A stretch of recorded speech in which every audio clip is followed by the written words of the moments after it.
Hello there, watching L24 Midnight News coming to you live from our Algiers and to the headlines. Even after Sudan's army declared a truce of Eid al-Fitr, heavy fighting continues in the Sudanese capital Al-Khartoum against the rival paramilitary group.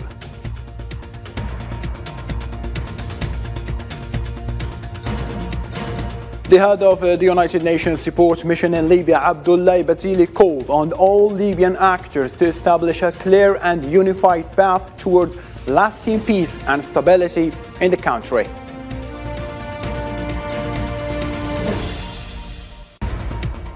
Despite the strict measures taken by the Zionist occupation authorities, a total of 120,000 Palestinians performed Eid al-Fitr prayers at Al-Aqsa Mosque in the occupied Al-Quds.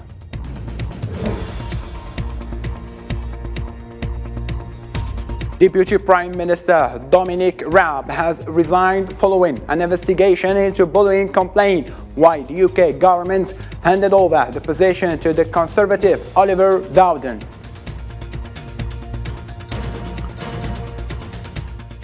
Hello again and welcome. I'm your host Abdurrahim Kashur, and those were today's top stories. First, large parts of the Muslim world mark the end of the fasting month of Ramadan at the sundown Friday and ushered in the holiday of Eid al-Fitr. In Sudan, the Eid was different this year as violence continued despite calls for a ceasefire. Nabil Khazini. It was supposed to be a day of truce, but both disputing parties didn't agree on a ceasefire in the morning of day one of Eid in Khartoum. The result was like this. Sounds of heavy fighting was heard as fierce clashes between the Sudanese army and the rival, the RSF, continued for a seventh day. Sudan lived a gloomy Eid, full of sadness, but still, some risked and went to mosques, usually full of worshippers in this occasion. This time, they were few, and it is understood why. This Eid is different from previous ones, as it comes while we are under bombing. The pure blood that has been shed and the terror that people are living over the past days as the blessing of security is taken away. After violent battles in Khartoum, the Sudanese army and the Rapid Support Forces announced a ceasefire. The new truce is scheduled to last for 3 days, starting from Friday. The United States welcomed both the army's announcement and an earlier one by the RSF, but told US citizens in Sudan not to expect a US government-coordinated evacuation from the country. Due to the uncertain security situation in Khartoum and the closure of the airport, it's currently not safe to undertake a U.S. government-coordinated evac. Americans should have no expectation a USG-coordinated evacuation at this time.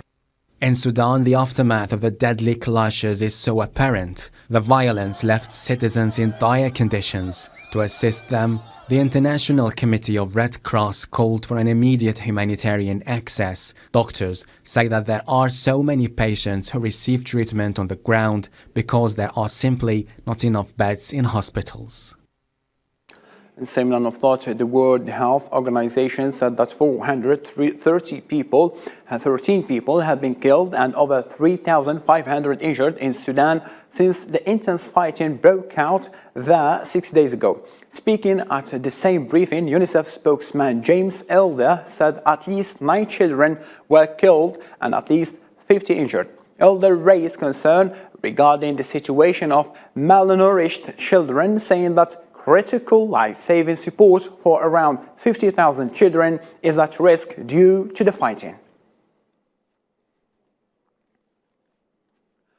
US forces have been stationed in Djibouti as a possible resource, or rather even a rescue team by Americans trapped in Sudan. As a safety measure, Secretary of Defense Lloyd Austin has confirmed that the United States has deployed troops to Djibouti as nearby nation of Sudan is consumed by a growing civil conflict.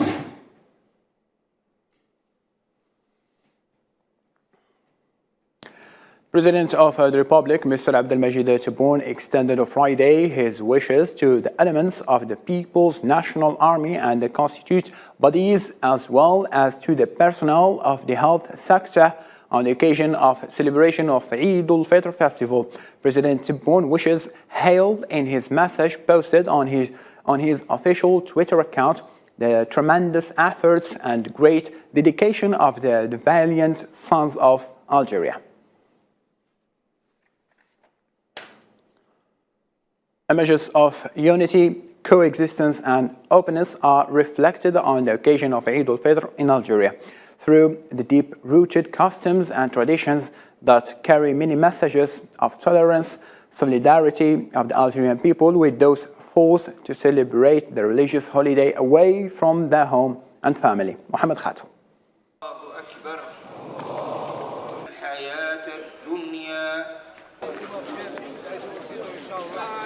In the cities of Algeria, the sun of Eid al-Fitr shines on scenes of tolerance and openness that reflect the traditions of coexistence and compassion deeply rooted in Algerians. The occasion of Eid al-Fitr in Algeria, yet another opportunity to translate the solid principles of tolerance among Algerians and their solidarity with those people from the Arab and Islamic community who are forced to spend the holiday away from their family and homeland.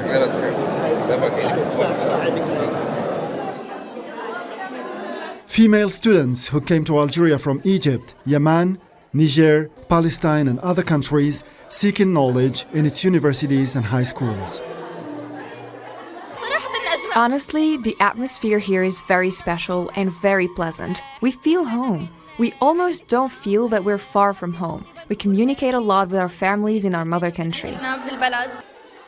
Algeria brought them together in one university campus and brought together the cultures and customs of different Arab countries and created a special festive atmosphere. The month of Ramadan here in Algeria was outstanding. There was an exchange of culture with our friends from Palestine, Syria and Yemen, in addition to knowing more about the beautiful Algerian culture.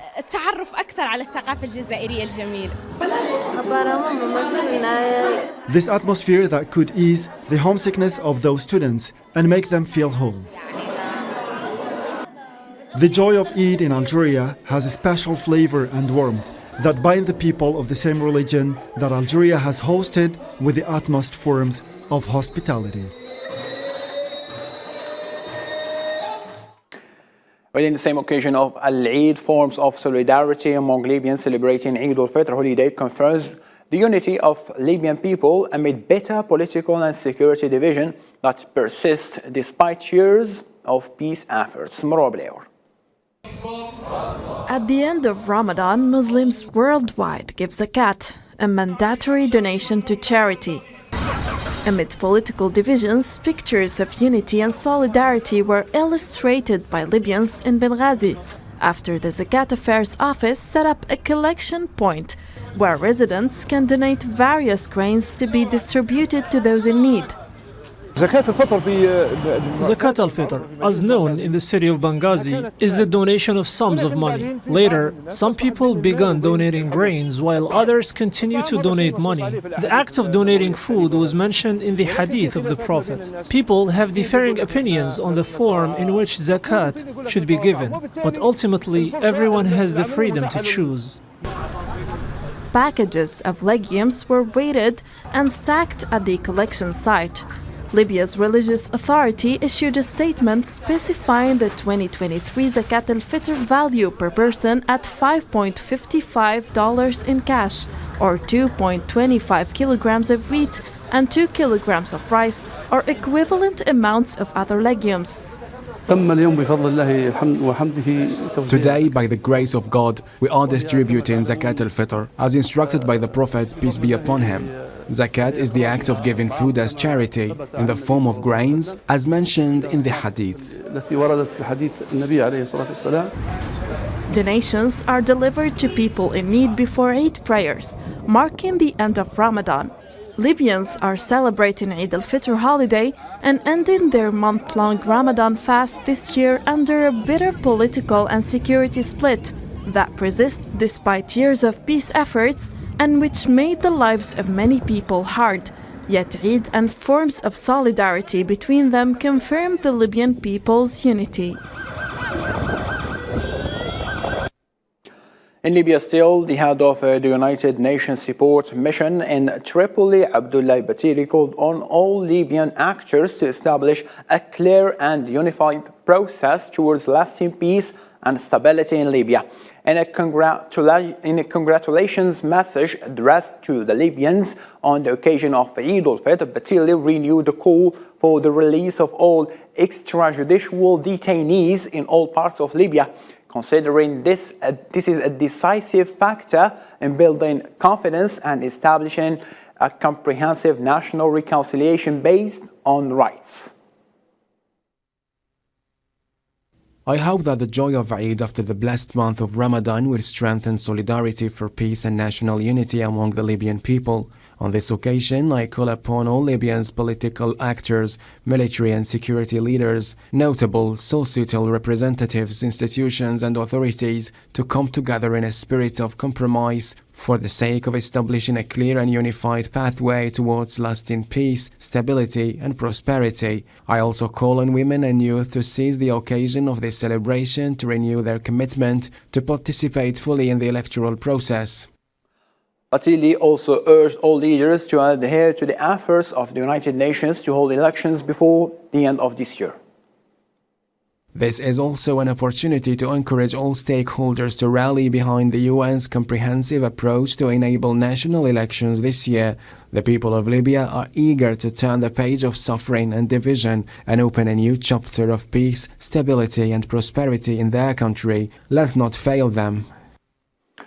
In Africa still, Tunisian President Kais Saied said that he would not allow anyone to interfere in his country's internal affairs and that Tunisia isn't a protectorate. While supervising a working session on national consultation on education reforms, he stressed that Tunisia didn't interfere when a number of people had been arrested in some countries.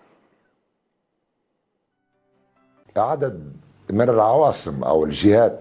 A number of capitals express their concern, and usually foreign ministers are always bothered. But why do they express their concern in the first place? And the situation is related to a civil war. Moreover, the law has been applied by honorable judges. Did someone get arrested for expressing an opinion or a stance they took? What does it mean when they express their concern? Why were they not concerned when 13 soldiers were slaughtered during Ramadan at Iftar? At that time, they weren't bothered as much. And after the explosion of the presidential security bus, they weren't bothered. This blatant interference is not acceptable. We are an independent and sovereign country. We don't accept anyone's interference. Tunisian President Kais Saied also reiterated that Tunisia was a sovereign and independent country, and it's not a pupil waiting for lessons from others. We won't allow anyone to interfere in our internal affairs. We are not a state under occupation or under protectorate. They have to stop trying to interfere in our affairs. We are not pupils waiting for lessons to come from other people.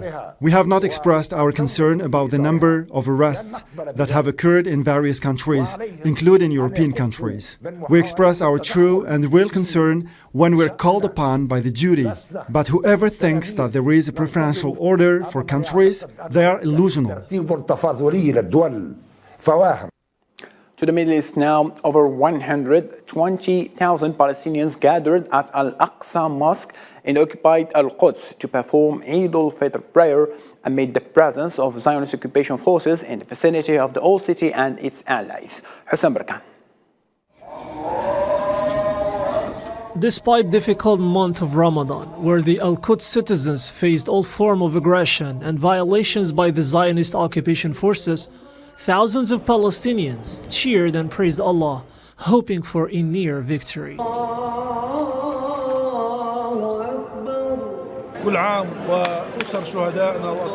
Happy year to the families of our martyrs and prisoners. Happy year to our injured people and happy year to our prisoners in the occupation prisons. We ask God to help free our prisoners, for our country to be freed and to have it back for Muslims. The prayer was held in exceptional circumstances and scenes of confrontation and resistance while adhering to the rituals and customs of Eid were not limited to Al-Quds citizens. Tens of thousands of Gazans assembled in public squares in the besieged Gaza Strip, hoping for security, stability, and peace for all prisoners, Palestinians, and those who share their misfortune in all parts of the world.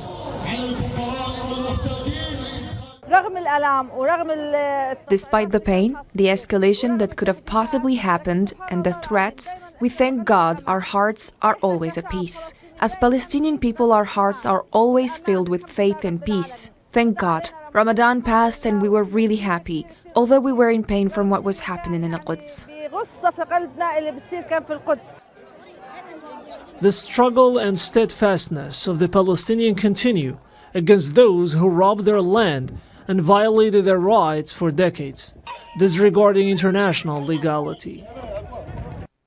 To the European continent now, the Russian Ministry of Foreign Affairs said Friday that Kiev's actions and its recent statements show that Russia needs to continue its special military operation in Ukraine. For his part, Kremlin spokesperson Dmitry Peskov announced that NATO continues its policy of joining Ukraine to the alliance, stating that this confirms the validity of Russian President Vladimir Putin's decision to start a special military operation in Ukraine.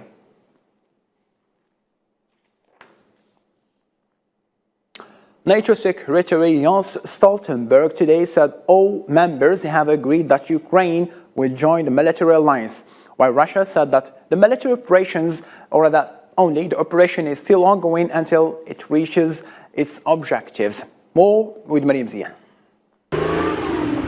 As Ukraine is preparing to retake land in its south and east in a long-awaited counteroffensive, NATO defense ministers agreed that Ukraine should join the military alliance at a meeting in Ramstein air base.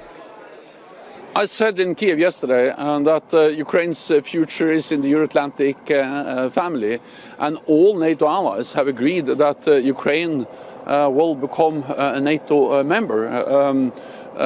But the main focus now is, of course, on how to ensure that Ukraine prevails. More support, air defense and ammunition for Ukraine is promised from the US and allies to repel the Russian operation.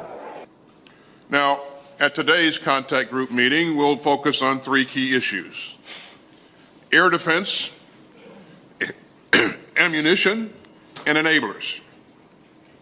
And Ukraine urgently needs our help to shield its citizens and infrastructure and forces from Russia's missile threat. As a response, Kremlin spokesperson said that NATO threatens Russia's security and the military operation was continuing until it reaches its goals.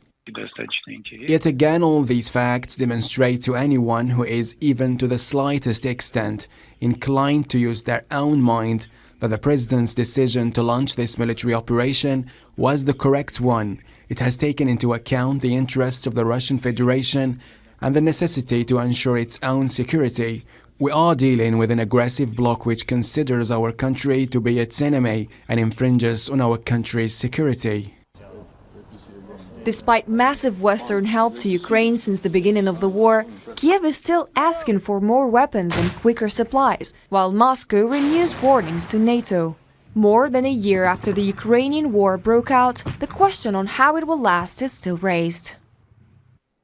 Kremlin spokesperson Dmitry Peskov said that his country is monitoring reports of the possibility of imposing new sanctions on Moscow, stressing that the sanctions imposed by the United States and the European Union on Russia will harm the global economy. Peskov also assured reports that Moscow have developed long-term plans to adapt to Western sanctions.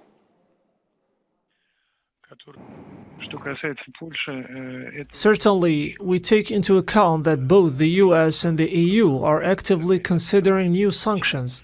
Having said that, we must not forget that no country in the world has faced the volume of sanctions we have. Therefore, we are adopting, developing, making long-term plans, but also taking into account the dangers that lie behind the thought of our opponents. Russian President Vladimir Putin discussed the OPEC Plus deal to cap oil production with the Crown Prince of Saudi Arabia, Mohammed bin Salman, in a phone call on Friday. According to the Kremlin, the two leaders also forged close business relations. The Organization of Petroleum Exporting Countries and its keeping Saudi Arabia, the world's largest oil producer, in 2016 forged an alliance known as OPEC Plus with other big producers led by Russia to closely interact on the oil market.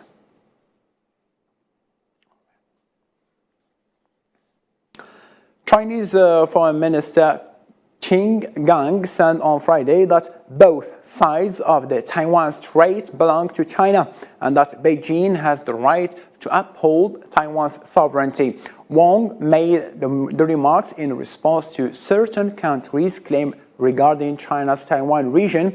He also warned against the dangerous consequences for these countries that intervene in Taiwan. Taiwan has been an inalienable part of China's territory since ancient times. Both sides of the Taiwan Strait belong to one China. This is the history of Taiwan and the current situation of Taiwan.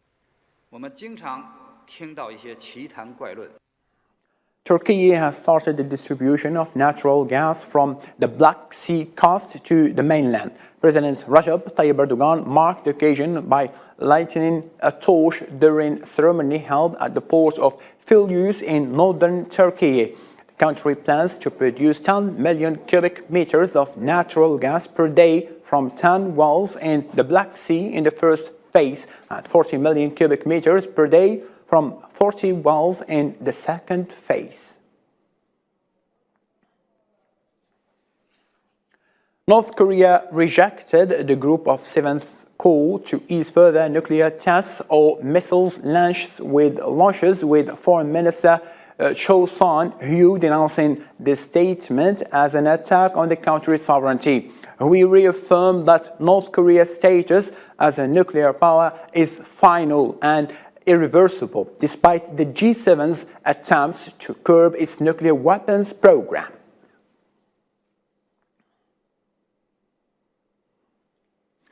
Following an independent investigation into the claims that he had intimidated others, British Deputy Prime Minister Dominic Raab resigned from the government on Friday after multiple government officials testified during the months-long investigation regarding complaints of bullying at 3 different departments. Raab said he felt duty-bound to accept the investigation's finding, but he strongly defended his actions as well. And just a couple of hours after his departure, Oliver Dowden was appointed Deputy Prime Minister by the British government on Friday, replacing Dominic Raab.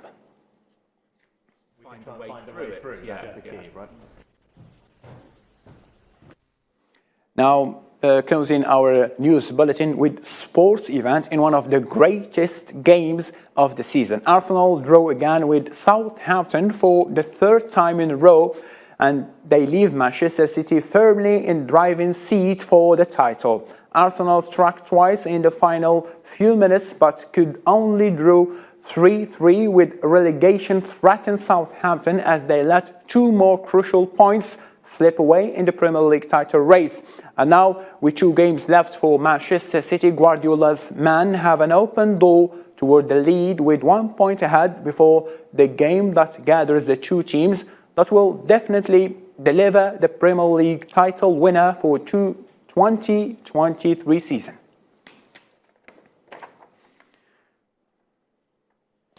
Now, in Algeria, At-Tarji Tunisi, or the Sportive Spence Tunis, scored 1 goal to 0 against GSK Kabylie in the quarter-final of the CAF Champions League at the 5 July Stadium in Algiers tonight, in the return of Africa's biggest club competition.